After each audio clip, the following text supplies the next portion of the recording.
Hi, welcome back to Word Magic. Today I'm going to talk a little bit about writing to market. I'm going to talk about back health, and I'm going to talk about a weekly tarot spread that I do. So, if you haven't subscribed to my channel now, I would really appreciate it if you did, and hit the ringer below so that you can get notifications of whenever I have a new video out. And we'll get started here in a moment.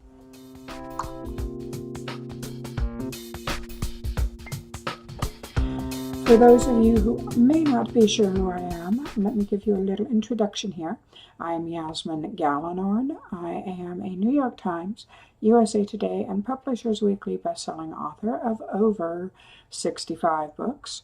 I write urban fantasy and paranormal romance mostly, with a little paranormal mystery and a tiny bit of horror tucked in there.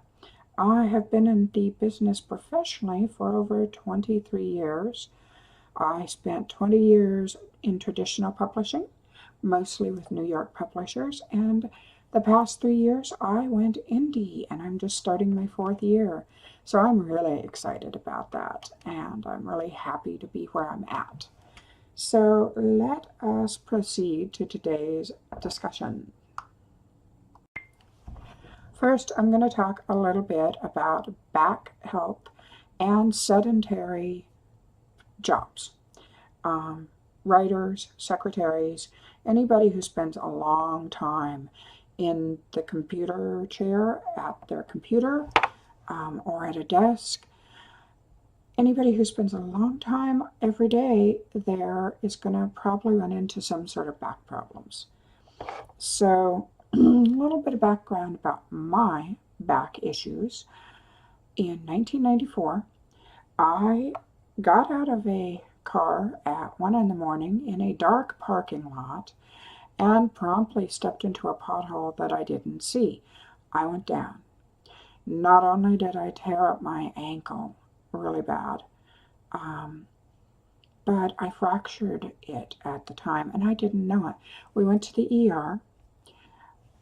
They didn't see the fracture on the x-ray that night, and they sent me home saying I'd badly damaged a lot of the tendons and ligaments in my ankle, wrapped it up, and the next day I get a call saying, oh, it's fractured, you need to go in and get a cast somewhere. So the problem being with that, at the time, Samwise and I were extremely limited in our funds. We were poor. We could barely afford to pay the bills. We didn't have health insurance. We had no savings. And there was no money to go to a doctor because I called several and they'd ask, what's your health insurance? I don't have any. Well, do you have the money up front? And I go, no. And they go, well, I'm sorry, we need payment. And I don't know if things are probably still like that or worse now. But at the time, I should have begged the money off of somebody, borrowed it, whatever I could do to get it. But I didn't. I didn't think of doing that. And so I spent a year on crutches with a fractured ankle, walking kind of lopsided, and it permanently screwed up my back and my hip. So it's been a problem ever since. And it was a lot worse before, but it's still an issue. So that, set me up for back problems already. As a writer, I sit all day. So my back already has issues going into a sedentary job. About 10 years ago, I started making enough money to buy a decent chair. I bought a really good ergonomic chair. Yeah, it was pricey, was worth it, and it helped a lot. And I didn't think about things until this year. 10 years, in the same chair. I lost about 100 pounds during that time, and the chair is memory foam. The seat was made of memory foam. and it adjusted to my body at a heavier state. And as I lost weight, I wasn't sitting properly in it. And it was falling apart. After 10 years, the chair is going to fall apart to some degree. They just do. You know, things wear out, especially when you use it day after day, you know, up to 12, 14 hours at a time. So I finally figured out this year the reason my back has been hurting worse than it has for a while is because the chair was making it hurt. So I ordered a new chair, exactly like my old one actually, and it just got here, and I noticed in less than 2 days my back is starting to hurt less and my knees are not locking up when I stand up. So things are hunky-dory again, and hopefully my back will pull back to where it was. But this is just a reminder. Check your chair that you sit in. Make sure you're sitting properly. Sit up. Don't slump. I found myself doing a lot of this, which, besides not being attractive on the webcam, happens to not be that great for your back. I also recently took up yoga again. I used to do that a long time ago. But with histamine intolerance, cardio is difficult because it can throw you into a reaction when your body gets warmer than it should. And I can do very limited cardio, but it's not what I used to be able to do. So I decided to try yoga again, and I found a wonderful site that is run by a larger size woman who is really good at her yoga, and she basically has created this clubhouse, as she calls it, for women who want to get into yoga, who are either larger or have injuries or can't do what, you know, the local yoga teacher down at, you know, the nearest mini mall can do. So I started doing some of the routines, and I'm finding they do help, and I can do them, and she shows you ways to adjust your body. I think I will put the link in the comments below, and that way anybody interested can go over and check it out. I've become a big fan, and I like her attitude, so it's been a help, and I'm going to try to pour more time into it than I have, because it's definitely not only helps my back and my body, but it helps the stress levels that I go under. And stress can, again, trigger off reactions when you have histamine intolerance. So yoga is a good thing for me, and gonna try to get more of that in, gonna make it more of a priority. But again, if you sit for a living, please be aware of how important it is to get up and move. Now, when I write, I use the Pomodoro technique, as I've talked about before in a couple videos, which means that I set a timer for 25 minutes, and when it goes off, I take a 5 to 10 minute break, usually about 5 to 6 minutes, and I'm making it a point to try and during that break get up and walk around and get some movement into my body so that I don't get too stiff at my chair again. The body is so important, and it's important for your mind that your body be as healthy as you can make it. And granted, we all have different levels of health and different levels of mobility and of what we can do, but whatever you can do for your body, do try to make that a priority, because it makes you feel better, and when you feel better, you can focus better, and generally life tends to go better. So there's my spiel about back health. So on to other subjects. I got a question from a reader not long ago about how do you stay flexible in today's market, and how do you keep up with today's market? Well, honestly, here's the thing. In traditional publishing, they think urban fantasy and paranormal romance are dead. They aren't. A lot of indie authors know they aren't. We have a huge audience. People want to read what we write. So, the trends in traditional publishing, there's no use trying to jump on the bandwagon because by the time you hear about them, they're almost done. My advice is, okay, I do pay attention to what's going on, but I write what I love. Because if I tried to jump to a different subject that I didn't love as much, it would show in my writing. And trends come and go. And what you want to do is establish your audience for the long term. Some of my readers will cross genres, but not all of them. And really, you can't expect everybody to. I love reading fantasy and science fiction. I like mysteries and thrillers. I like some romances, but you can't get me to read a Western. And I have nothing against the Western genre. It's just not one genre that captures my interest. So I don't read Westerns. I don't read computer manuals. It's like I don't read about politics, at least in book form, if I can help it. Those are genres and areas of writing, nonfiction, fiction, that I'm not going to be able to sit and hold my interest on. So you need to find what you love because your audience may not follow you if you keep jumping genres. That's not to say don't try different genres. You can do what you want. It's just for a career and for my business sense, I try to hold within the paranormal mystery / urban fantasy especially / paranormal romance vein. And I will never write just one genre. I write cross genres. There's always a little romance in my urban fantasies. There's always a lot of action in my paranormal romances.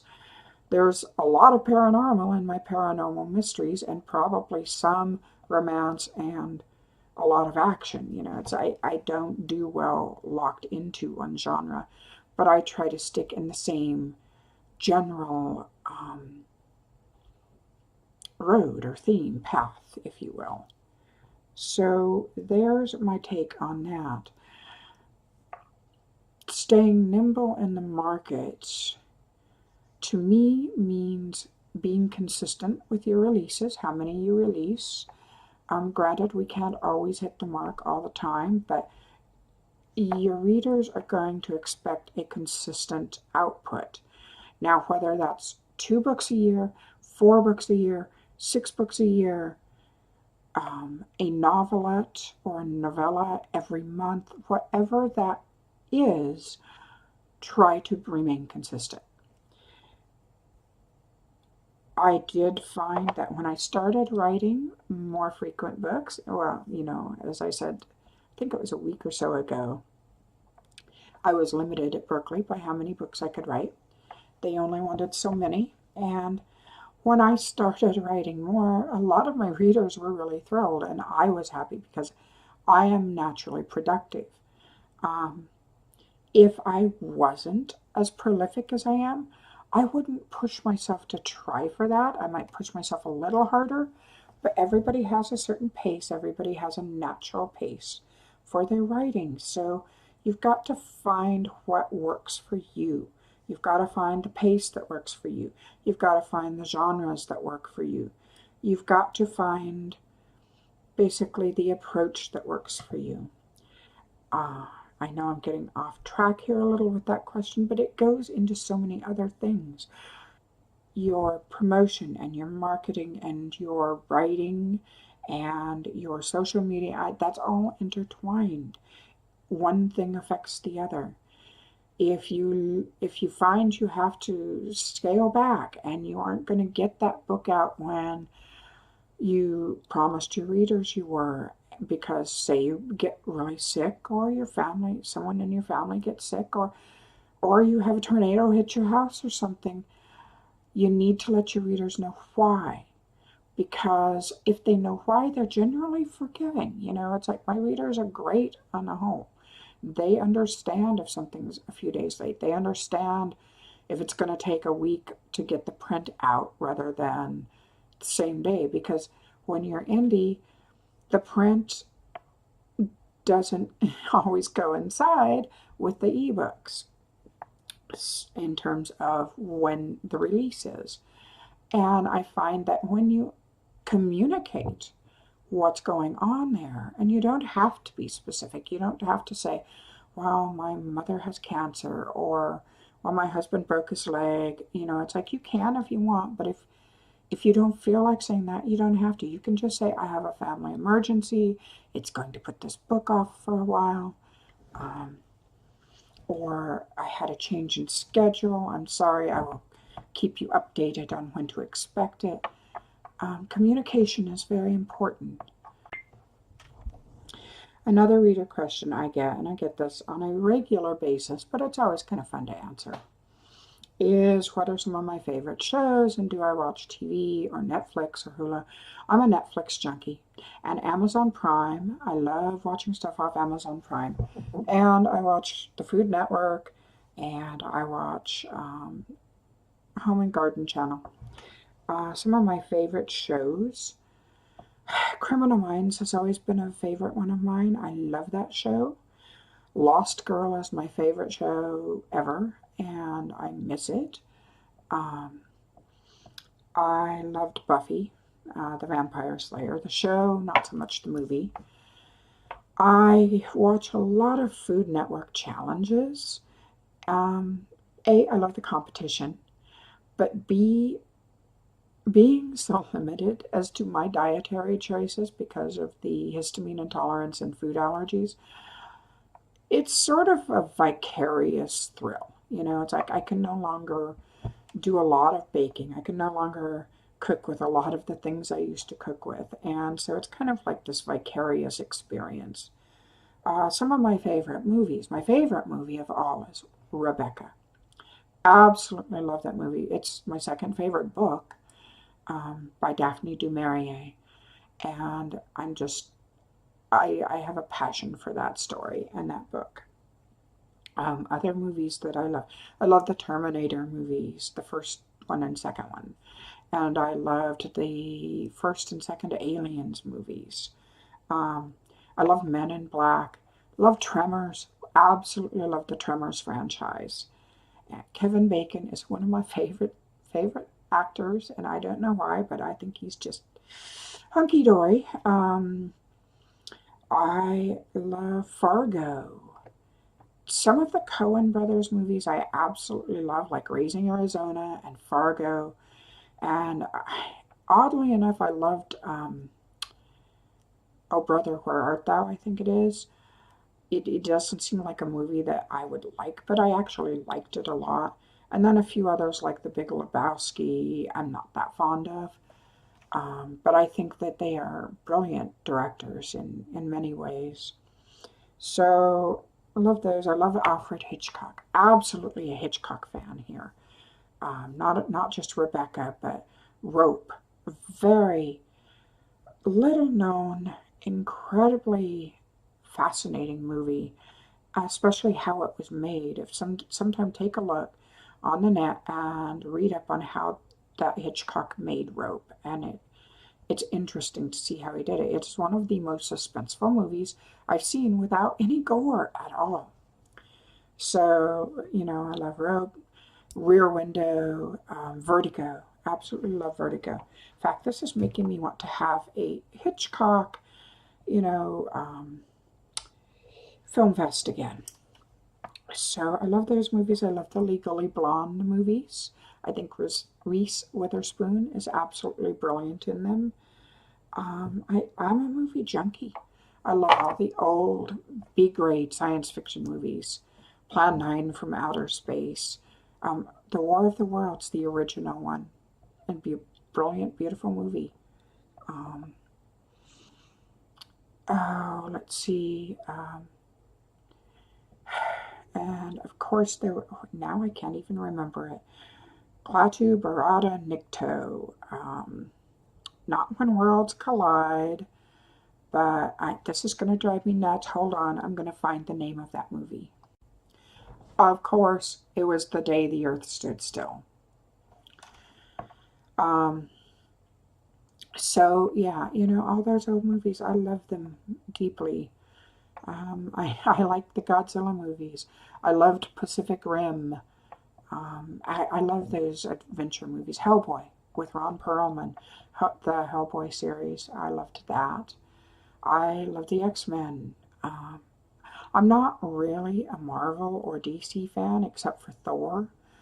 I liked Iron Man, the first and second one, but I don't really care for the Avengers movies as much.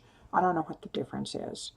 And I'm about to watch Aquaman. I didn't make it to the theater for that, so I'm about to watch that in a week. And with some girlfriends, because Jason Momoa, and what can I say about Jason Momoa, except he's gorgeous. And yeah, I know he tore up somebody's book, but, you know, people are people. And it's like, I hope he bought her a new one.